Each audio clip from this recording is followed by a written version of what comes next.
Hello, everybody, and welcome to the Tuesday edition of Video Clips. I sure do have a lot of news to share with you today. I'll start with reminding you that our annual Prevent Cancer campaign is underway. It'll run through October 15th, and you sign our pledge, you get invited to a Prevent Cancer workshop. I'm offering it a couple of different times. I'm going to cover a lot of things such as, is it important to eat only organic food, or how important are food dyes or plastics, and so on. We'll also give you a gift certificate that allows you to get discounts on our upcoming conference and the next Winners Circle series, which has been a life-changing experience for the group that is finishing up right now. So email us, pampopper@msn.com, if you want to participate in the campaign. Another very important thing, because this has to do with helping people who need assistance, right? I'm announcing our informed residency program. Wellness Forum Health is committed to leaving no one behind as we forge our way into a new healthcare system. And one of the questions I get asked really often is, what about all the people who can't afford cash pay? And what about the people who just don't have enough money to buy private insurance or whatever, right? So people on fixed incomes, Medicaid patients. So I've always thought that asking practitioners to donate some of their time to help people for free is the way to do this. And we're going to require all of the practitioners who join our network to do that. But we're going to lead the charge starting now. For each of the next 100 people who purchase concierge membership from Wellness Forum in 2024, we're going to provide equal service to a person who can't afford it, whose means tested to established need.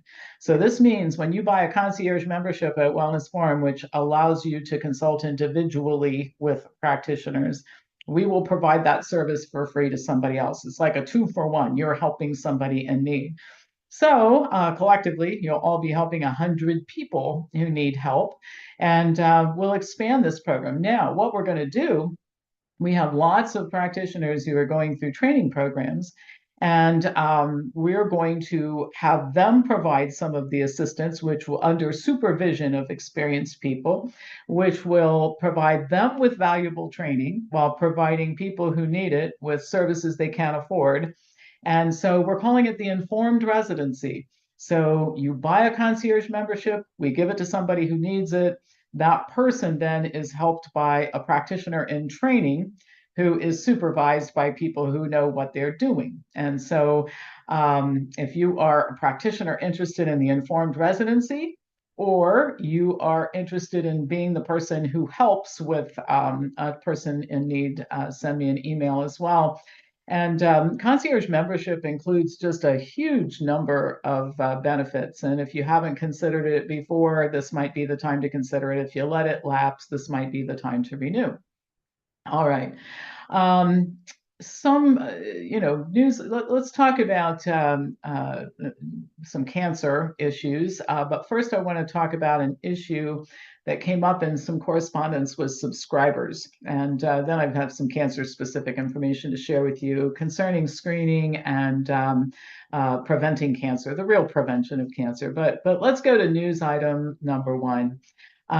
Correspondence with subscribers. What do you think of all the talk, Pam, about food companies making and selling huge amounts of processed foods and selling it cheap as the cause of our health issues? Some are saying that the government should be going after big food to reduce the burden of disease. And I have indeed heard a lot of podcasts where people talk about the god-awful food that's on the store shelves and the crappy food that people make and have access to in the stores and all that sort of thing. So I want to respond to this because I think it's a really important issue. The first thing I'll say is I think the last thing we need is more government intervention. And particularly, the last thing we need is more of the nanny state telling people what they can and cannot do.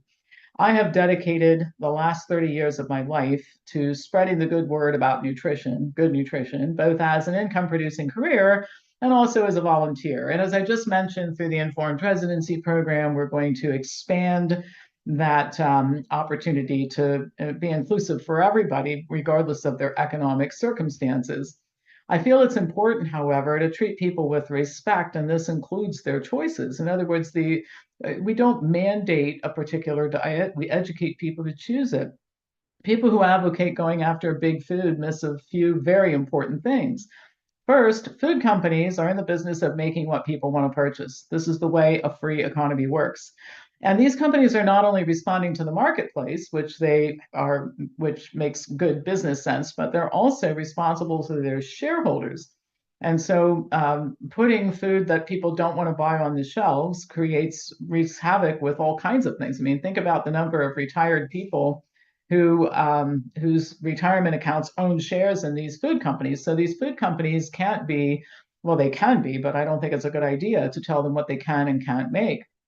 Those who wish to dictate, by the way, what's available on store shelves should move to Cuba or Venezuela or another country in which government makes all the decisions for people. As long as people will choose Oreo cookies, the manufacturers are going to make more and more of them, and the grocery stores will sell more of them than cucumbers. The grocery stores are also in the business of offering what people want to buy, and they also largely are answerable to their shareholders. And one thing I'll mention, let's just talk about government intervention for a minute. I remember when I first got started in this field, there was a huge movement to eliminate trans fats from foods, and trans fats are unhealthy. There's no question about it. Well, that was successful, but they've been replaced by tropical oils, which are almost 100% saturated fat. And I don't really think those same products with saturated fat instead of trans fat is a big improvement. So, what a huge amount of effort and screaming and hollering to actually not make any substantive difference that ended up being. So, and then the second thing would be the slippery slope that I think we have to consider, which is if we're going to start regulating food companies that way, where does it stop? Maybe we start taking furniture makers and we say, listen, there's some companies making pretty cheap furniture. It doesn't last long. And we're going to have different standards for furniture. All chairs must hold people who weigh 500 pounds. And I mean, we can just wipe out industry. I think one thing that we can look at as a recent episode of what happens when the government starts mandating stuff is what's happened with electric cars. I think they could be a great idea. I think they're not ready for prime time. Huge losses have been realized by like the rental car agencies who just people don't want to rent them. A lot of people rent cars for long trips and they don't work so well on long trips. So I think the answer to this really is not government intervention. I think it is looking at what is really driving all of the bad eating going on. The first thing is ignorance, both health professionals and consumers. And the ignorance for consumers starts with dairy funded curriculum in grades K through 12. The industry shouldn't be funding grade school, middle school, or high school curriculum of any sort. That's just plain wrong. We can all agree on that, right? And then we need to reform education for health professionals. They don't know much about nutrition. Research shows that doctors enter the medical profession wanting to know about nutrition. It's just not offered in school. But the other thing that they don't learn about much is really how to read and interpret medical research. I read stuff that's written by medical doctors, some of whom are pretty well respected. And their ignorance about how to read and interpret medical literature is just incredible. They don't know that one study doesn't make a point. They don't understand the difference between relative and absolute risk reporting. So if we establish standards, this is what Wellness Forum has done for 30 years. We have established standards by which we evaluate information. And the standards are things everybody agrees on: conflicts of interest, relative worth versus absolute reporting of data, study design, self-reported nutritional information and diet behavior is worthless. We all know it. Everybody knows it. So stop citing it, right? And then another issue that we need to look at is lack of personal responsibility. One of the things that our current healthcare scheme does is it eliminates personal responsibility from the equation. So you and I and the taxpayers and the government pay for the 300-pound obese diabetic taking GLP-1 inhibitors at $18,000 plus per year. and plenty of ignorant doctors willing to prescribe them or being forced to because they work in medical centers. And as long as this is all free for everybody, there are no consequences, it will continue. And that's why we have to form an independent system and why I'm intent on doing it that is based on personal responsibility. And stuff happens. I mean, people who eat well have heart attacks, and people who do all the right things get cancer, but it's so much more rare for people who do the right things. So anyway, if you want to change healthcare in America, pass all my free stuff on to dozens or even hundreds of people. This year, Wellness Forum has provided through videos and newsletters and free boot camps and free seminars and that sort of thing. We provide enormous numbers of free stuff, and we're getting ready to provide free healthcare for the first 100 people as a pilot so that we can do it for thousands of people. We'll learn from this, and then we can, multiply it exponentially. So pass on our free stuff. That's the best way to get public health improved so people can learn to make different choices. All right, couple of announcements. I am teaching the much anticipated class on fluoride, what you need to know about fluoride, on September 30th. It is a great workshop. You've got, on the one hand, people talking about it's the best public health initiative in the history of mankind, and other people saying it's poison. I take a deep dive into these things, report objective data that sometimes makes people's head hurt, but that's what I'm going to do. So if you are interested in that, send me an email. It's free, by the way, to annual pass holders at Wellness Forum. Another thing, practice mastery. I did this Winner's Circle program for consumers. Let me just back up and say that. And the accountability features and the working on yourself from the inside out and everything has made a huge difference. And we're going to do that with practice mastery. It starts with a virtual immersion weekend during which a practitioner will learn basic success principles, followed by classes and accountability sessions, during which challenges ranging from finances to marketing to difficulties with clients will be discussed and addressed. The program includes 2 one-on-one sessions. I'm limiting this to 30 people only, the first 30 who sign up. And so I can pay attention through the one-on-one sessions. If we have too many, I won't be able to do that. And we have a special offer for the first time it's being offered. And some people qualify to take this for free. So send me an email if you're interested in that. All right, let's talk about a couple of items related to cancer prevention. All right. More women are just saying no to mammography screening, and it's interesting how it's coming about.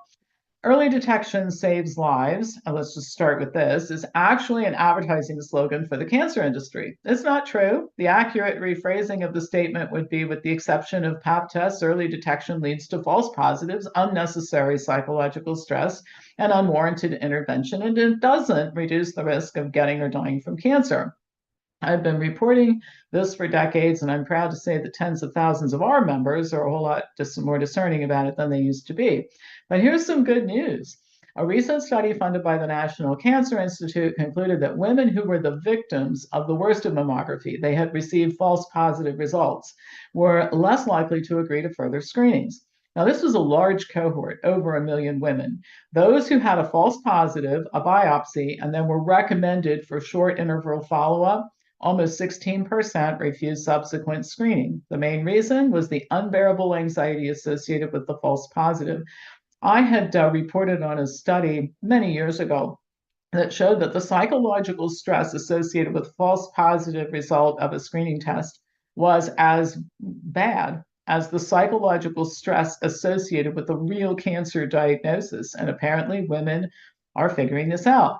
Now, the researchers reported that they expect that this trend will continue because the U.S. Preventive Services Task Force recently changed its guidelines to recommend screening starting at age 40.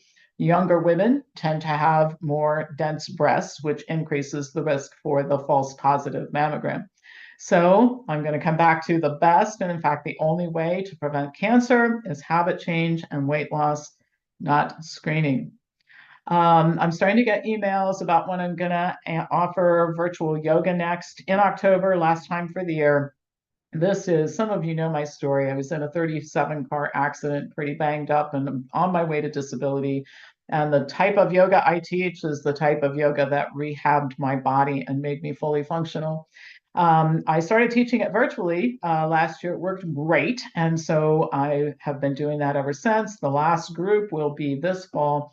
There are 4 group sessions, 1 private lesson, and then you get access to a platform that has the dialogue and instructional videos and all that sort of thing. So if you're interested in that, let me know. All right, last item for the day also has to do with screening, not actually cancer screening, but how what we call the incidentaloma can result from just screening in general. All right, or testing in general. Lung nodules are found in over 20% of non-smokers, according to a new study. The researchers report that these incidental findings are due to the number of chest CT scans increasing and that this will likely get worse over time. The prevalence, interestingly enough, of nodules in non-smokers was similar to the prevalence in smokers. Of course, the researchers conclude that response should be to screen non-smokers for lung cancer, which is ridiculous. First of all, there are no effective treatments for lung cancer. 80% of patients die within 5 years in spite of expensive treatments, which not only don't really work, but also destroy quality of life during the 5 remaining years of life the person may have. The right answer is first, don't smoke. And it does increase the risk of lung cancer. It also increases the risk of cardiovascular events. So good reasons not to smoke. Second, make sure that there is a really good reason for a chest image. More and more of these are being done for ridiculous reasons, and more testing leads to more diagnoses of the, as I referred to earlier, incidentaloma, which makes people, even though they're clinically insignificant, makes people really nervous and turns healthy people into worried patients that get sucked into the medical mill.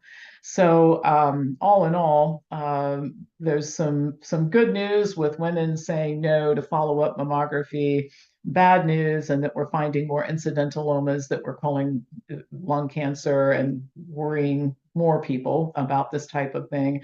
The best idea, really, if you don't want to be subject to all this stuff I talk about all the time, work on improving your health to the place where you need as little medical attention as possible. Now, I've said many times, I'm not stupid, at least I don't think I am. And so if something was going on with my health that I thought was really bothersome, a pain that wouldn't go away or a headache or something, I would go have it checked out. But other than that, I focus every day on exercise. I focus on eating great food, making sure that I'm rested, making sure that the quality of my life is good and as reduced stress as it can be. Meaningful work, good time spent with people who are important to me. Those are the building blocks of health, not sitting in medical centers, right? So if you don't want to get cancer, if you don't want to have a heart attack, if you don't want to die early, then focus on the things that prevent that from happening and reserve time with doctors to those times when you really, really, really need intervention. And then we're grateful that they're there. But certainly the message consistently through these videos is we're responsible for our health. Going back to how I started with the nanny state, and we're gonna make these companies stop making Oreo cookies and other things that are bad. You can't do that. You can't do that. We have to start on the consumer end. Who's buying this stuff, and what can we do to influence them to do something different? That's where you can be helpful because we don't expect you to sell things for a wellness forum, but we put out free stuff. Pass the free stuff on to lots of people. And that is the way that will eventually health up our population. And that's kind of exciting to think about. All right, that's it for today. If you're interested in our informed residency, the fluoride workshop, the cancer campaign, the practice mastery, lots of super cool stuff coming up. I love teaching. I love to do this. I found my life's dream job here. So if you're interested in all this stuff, send me an email at pampopper@msn.com. We'll send you details and get you started learning with us. All right, that's it for today. As usual, pass this on to anybody who you think would enjoy watching it. And I'll be back to you on Thursday with more news.